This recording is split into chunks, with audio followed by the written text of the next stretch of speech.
মাটির ঘরে জন্ম নেয়া ছেলেটির আজ টাকা পয়সা ধন দৌলত সবই আছে, নেই শুধু অহংকার। আর এই অহংকারী ছেলেটি আজ লাখ লাখ টাকা খরচ করে নিজের গ্রামের সব মানুষকে নিজের হাতে খাওয়াচ্ছে। গ্রামের সব মানুষের মন খুশি থাকলেই তার মন খুশি থাকে। আর সে যেই কোটিপতি বাবার একমাত্র বড়লোক মেয়েটিকে বিয়ে করেছে, সেই মেয়েটিও তার মতোই বড় মনের মানুষ। দেখুন না সে কত যত্ন করে মানুষজনকে খাওয়াচ্ছে।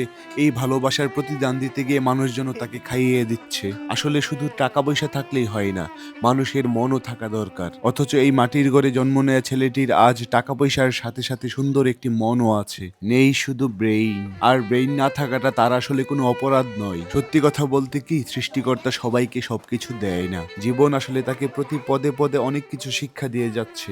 জীবনে চলার পথে সে অনেকবার লুঙ্গিতে পা পেঁচ লেগে হুচট খেয়ে পড়ে গিয়েছে। সে উঠে দাঁড়িয়ে লুঙ্গিটিকে গুছিয়ে নিয়ে আবার হাঁটতে শিখেছে। অবশেষে সে বুঝতে পেরেছে জীবনে ভালো কিছু করতে হলে তার সাথে তার মতোই কতগুলো ছাপড়ি ব্রেইনলেস টিকটকার রাখা উচিত। সেই মাটির ঘরে জন্ম নেয়া ছেলেটি আজ তার সব ছাপড়ি টিকটকার বন্ধুদেরকেও দাওয়াত করেছে। আজ সে তার ছাপড়ি টিকটকার বন্ধুদেরকে নিয়ে একসাথে বসে বসে খাচ্ছে। খেতে খেতে তারা ভাবছে সামনেই তো অনেক বড় একটি চ্যালেঞ্জ। কিছুদিন পরেই তাদের এক ছাপড়ি বন্ধুর বিয়ে। সেই বিয়ে উপলক্ষে প্রতিদিন তাদের প্রত্যেককে 300-400 রিলস ভিডিও আপলোড করতে হবে। এই চ্যালেঞ্জ কি সেই মাটির ঘরে জন্ম নেয়া ছেলেটি এবং তার বন্ধুরা মোকাবেলা করতে পারবে?